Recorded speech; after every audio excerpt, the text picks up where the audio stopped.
So thank you all for coming in. Our hope at the end of this session is that you have a better understanding of the changes and updates to Safe Ministry throughout the diocese. Today, I'm joined by Pauline from the registry team and Peter from Creating Safer Communities, which is a training and professional standards organisation that we've been working with to develop our Safe Ministry training. We'll be giving you more information on governance and resourcing, clearances, training, and new documentation that's coming. We also want to acknowledge that we live in times that are forever changing. And so there are lots of things that happen in parishes, and especially with having to flip-flop from face-to-face services back to online and all the change that are happening. There's a lot of things that parishes are having to deal with at the moment. And we're also coming into quite a busy time for the church calendar with synod, AGMs and Christmas. So we just want to assure you that when we are looking at timeframes for clearance for service, as well as launching new training and documentation, those things are taken into consideration. So just to talk a little bit about governance and resourcing, before I outline the new holistic and supported model of Safe Ministry that we've been developing over this year, I do want to acknowledge the diocese's high commitment to professional standards, child protection and vulnerable people protection over the years. I know the level of resourcing from the diocese has oscillated over the years, meaning there have been times where parishes have been left to step in for themselves. And I do want to thank parishes for the work they've done, including the development and implementation of their parish policies, procedures for keeping people safe. To ensure this culture of safe ministry is incorporated across all aspects of the diocese, we're now moving to an overarching safe ministry strategies. That means we can all do our bit together. A new model integrates or connects the different areas of protecting people, responding to concerns, training, and provides governance and resourcing to support parishes with the implementation of people protection. The new model has clear positions, roles, and resourcing to assist us all to continue meeting the ever-changing challenges of safe ministry. To continue building this culture of safety, we all have an important part to play. So as you can see in this slide, on the diocese part of this slide, we have a Safe Ministry reference group, Kiora, and myself as Safe Ministry and Inclusion Officer, and we're all part of the diocesan support system for parishes. The Safe Ministry reference group has just recently started.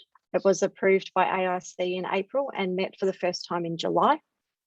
This is a group of experts across the diocese, as well as some external experts. And the role of this group is to be an advisory group for Archbishop in Council, as well as to support parishes and authorised Anglican congregations. As you know, Kiora is our independent professional standards body, and they're responsible for the reporting part. They're also responsible for processing clearances. So my role as Safe Ministry and Inclusion Officer covers safety for vulnerable people, so not just child safety.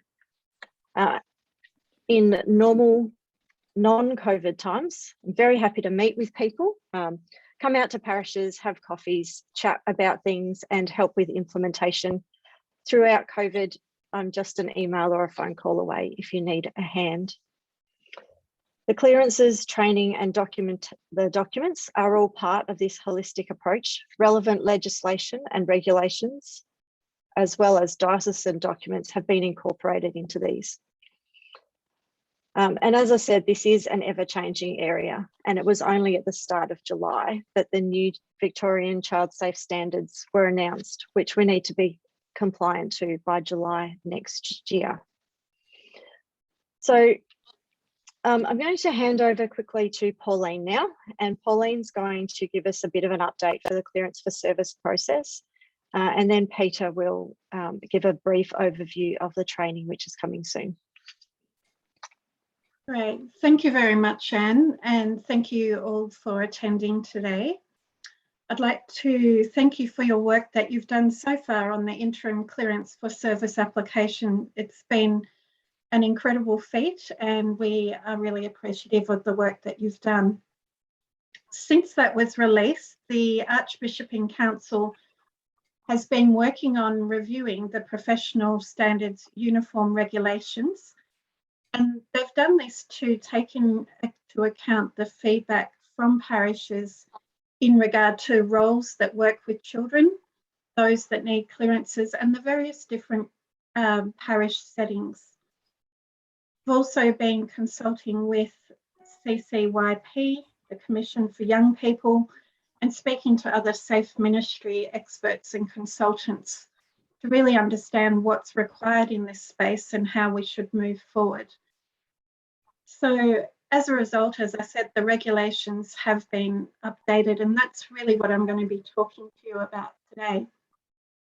Just briefly though, before we move on, I'm only talking about clearance for service here, which is for lay people, so volunteers and lay employees, and not those lay people with licenses. So those who are ASLMs or AHLMs or honorary readers who have licenses, they undertake a different process called clearance for ministry, as you probably know. And so therefore, I'm not talking about those people today. So as of the 30th of July, we will no longer, we're no longer following the interim clearance for service processes on the guidelines. And so I'm going to help you understand what's required from now on. And I'm going to share my screen to do so. Just before I do that, I'm just going to let you know that there's quite a few slides and a lot of information. So I will, we will send these slides around to you so that you can read them in your leisure. And don't worry if you miss things as I'm going through. So the first thing to know is that Table A, as shown on the left, which was that long list of positions that required a clearance, an interim clearance, this table has been revoked. And what now applies is Schedule 1 from the regulations. And this provides a broader but more flexible description of people who are working with children. And I will go through this in detail in a minute, but just for the moment, note that we're working from Schedule 1 of the regulations rather than Table A now. If you want to access this, these regulations, there's a website, governance and clearances on the diocese website, and this is where you can find all this information.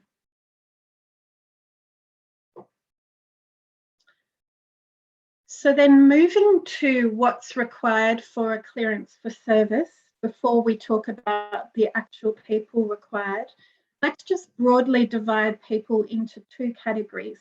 Those shown in the green column who are working with children and listed in Schedule 1, and those in the orange column who are not working with children and they're not listed in Schedule 1. So it's quite probable that all of these people so far have done an interim clearance. And what's required now is that the people in the green column proceed to full clearance. And you'll see where the red is highlighted, yes, that there's an application form that they must complete to apply for the clearance.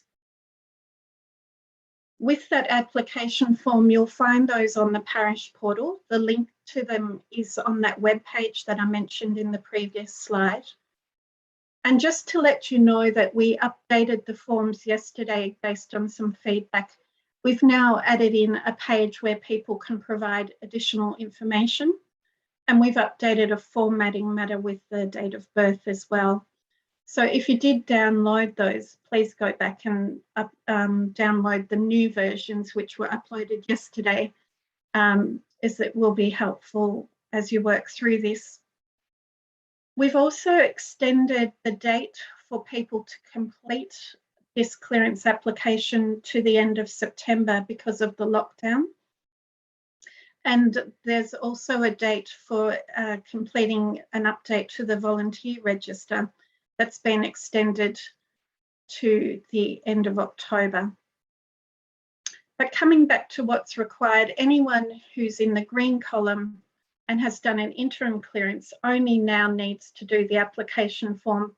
If there's new volunteers working with children, they will also need to do working with children check, a police check, and possibly an overseas check if they haven't already. And you'll notice that in both columns, people need to be listed in the volunteer register. And I'll explain a little bit more about that in a minute. For those people who are not working with children, they're depicted here in this orange column. Now that they've done an interim clearance for service application, they don't need to do anything else at this stage. People who are newly working with not working with children, so new volunteers not working with children, will not need to do anything just right now. However, the matter is being considered at Synod, and it's quite likely that an assurance program of some sort will be considered for these people.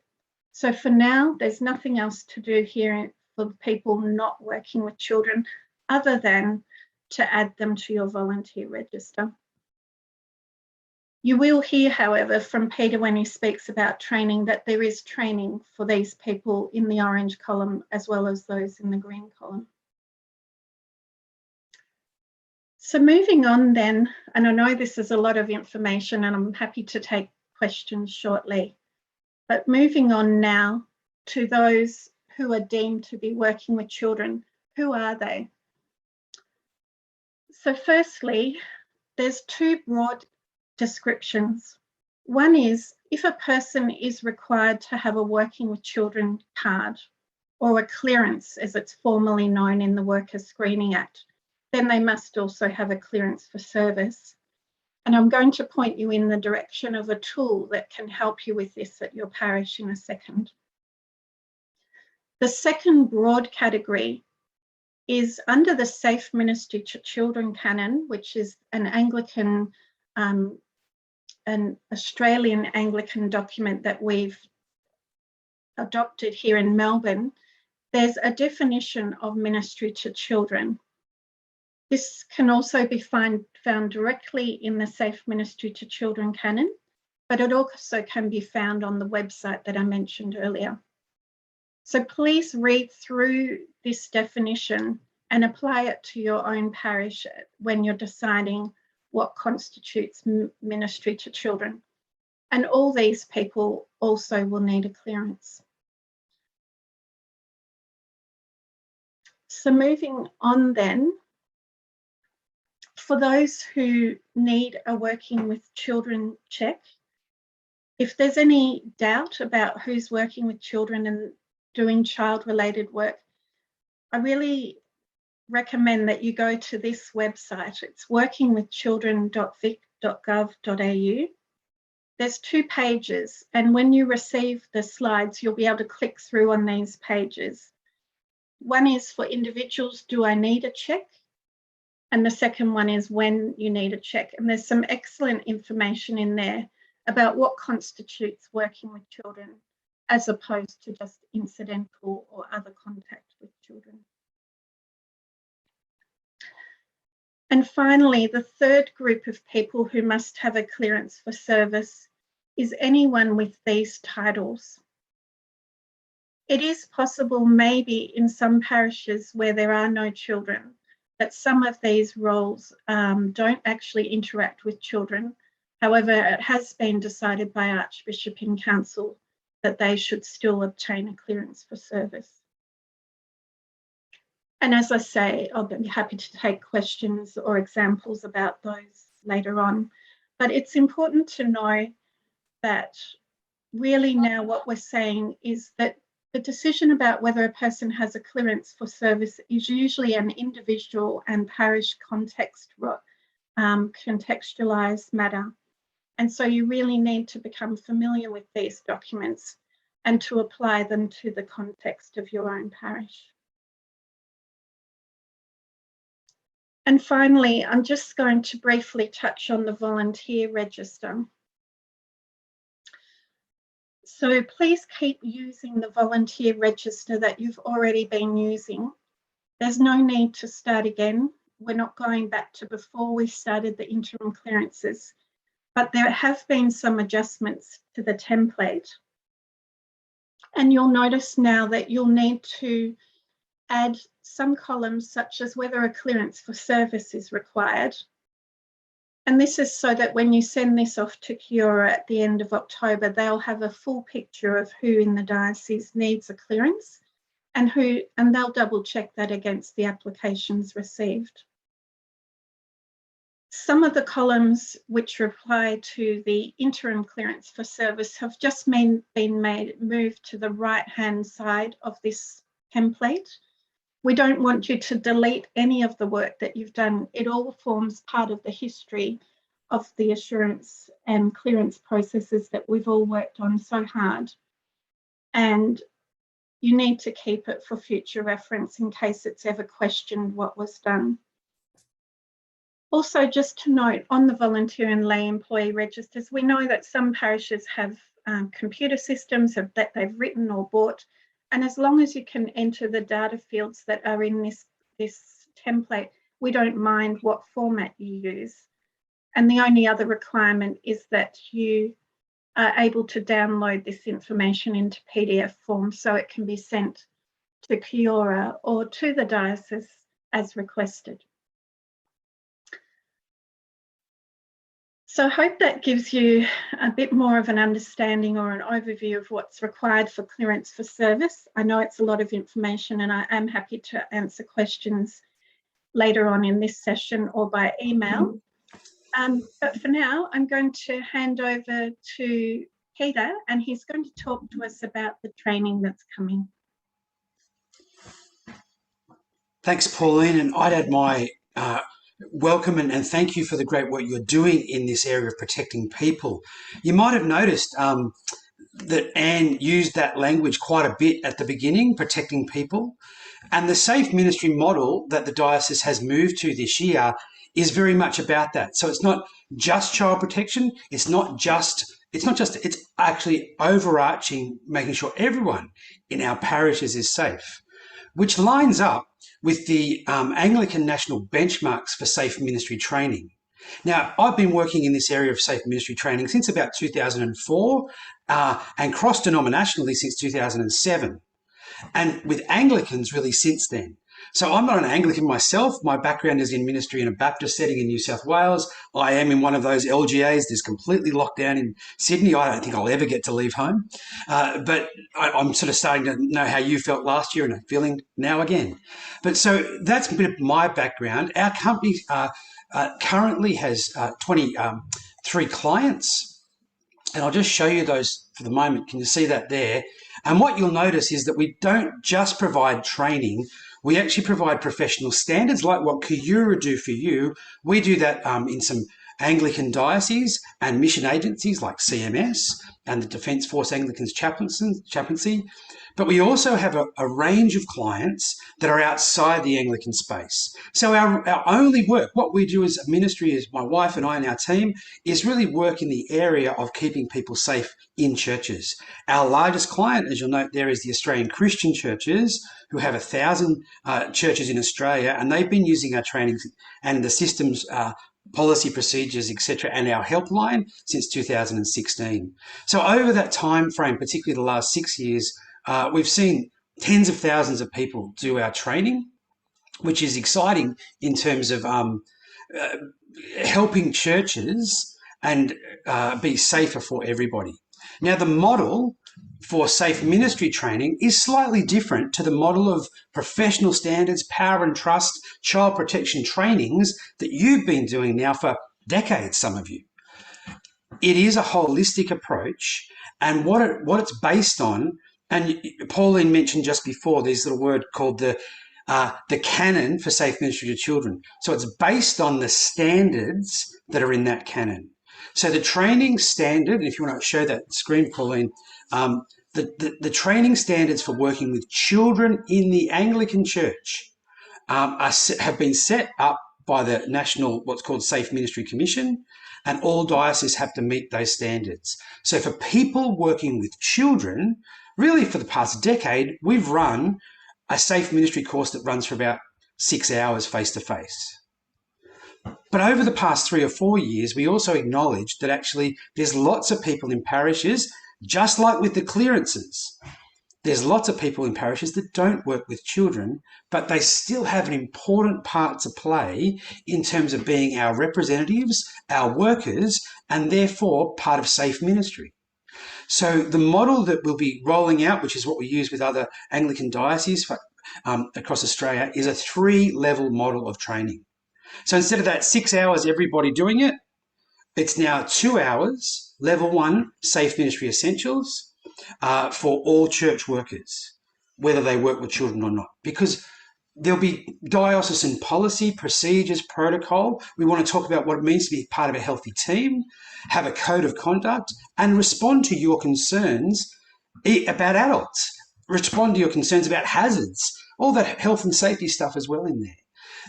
For those who do work with children, there's a level 2 training, and that will be focused much more on child protection training, okay, like we've been doing already. Now, rolling out that type of 6 hours training for 10 years and working as a professional standards director, something became really clear to me about 4 years ago, that at a parish level, we need a supported model, which is why Anne's role, Anne can give us a wave, Anne's new role as the Diocesan Safe Ministry and Inclusion Officer is to support you as parishes, to implement diocesan requirements. It's a really specific role, and we're seeing more and more dioceses implement that type of role. But what we also found was at a parish level, implementation is tough. So actually having a 2-hour session that we do with our senior leaders in the parish councils, clergy, ministry coordinators, those who run ministry groups, to actually help you understand and implement the diocesan requirements. Now, levels 1 and 2, because of COVID, we were going to launch all of this face-to-face, weren't we, Anne? We were going to launch all this face-to-face in September, but no, because of COVID, is going to be run, levels 1 and 2 will be run online through we use a company called Open Learning. Level 3, however, after the busy period of Synod, after that, we'll be running that via Zoom. Once we can, and hopefully next year, we'll be able to offer all 3 levels face-to-face as well as 1 and 2 online and on Zoom. So what does the training look like online for level 1 and 2? I've got a 30-second video just to have a quick look at, so you get a bit of a picture of what the training actually looks like on the Open Learning platform. Let me share this video, and I've got to click some things like share sound and optimize for video clip. And it's only 30 seconds. Here we go. Oh, no, I didn't click it. Well done. Gotta love this technology. Now, let me share the screen. That one, movie. Here we go. Creating Safer Communities presents online safe ministry training for your diocese. This is role-specific training and includes videos, information, and various tasks for you to complete, including some reflections. The Open Learning site remains open as a resource to you even after you complete the course.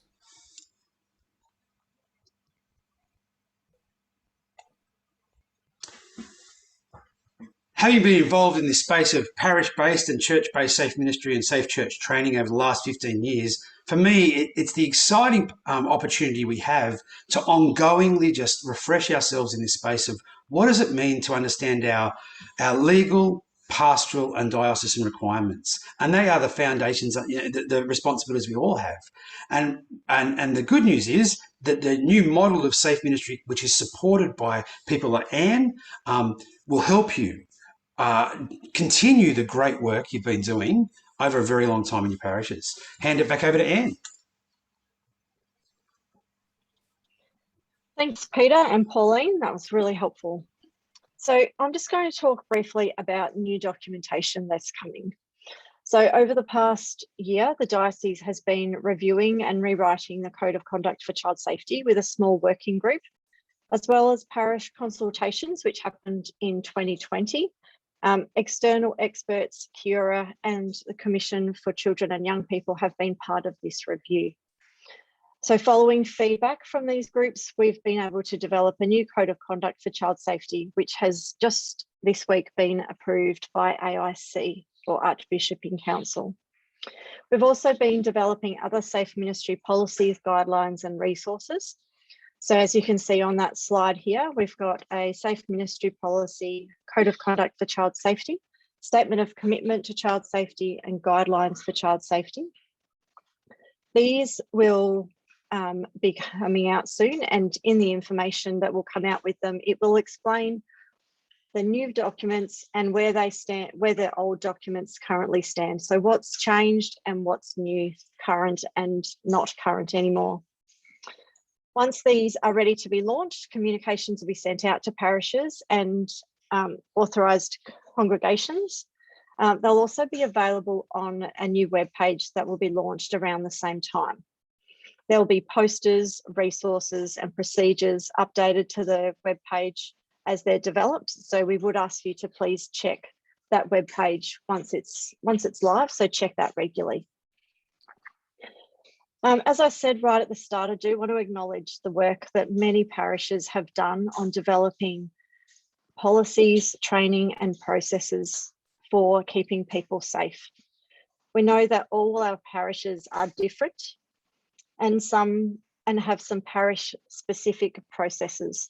So for parishes that do have their own documents, we ask that staff and parish council review and edit these parish specific processes so that they do fit under the new diocesan policies and codes.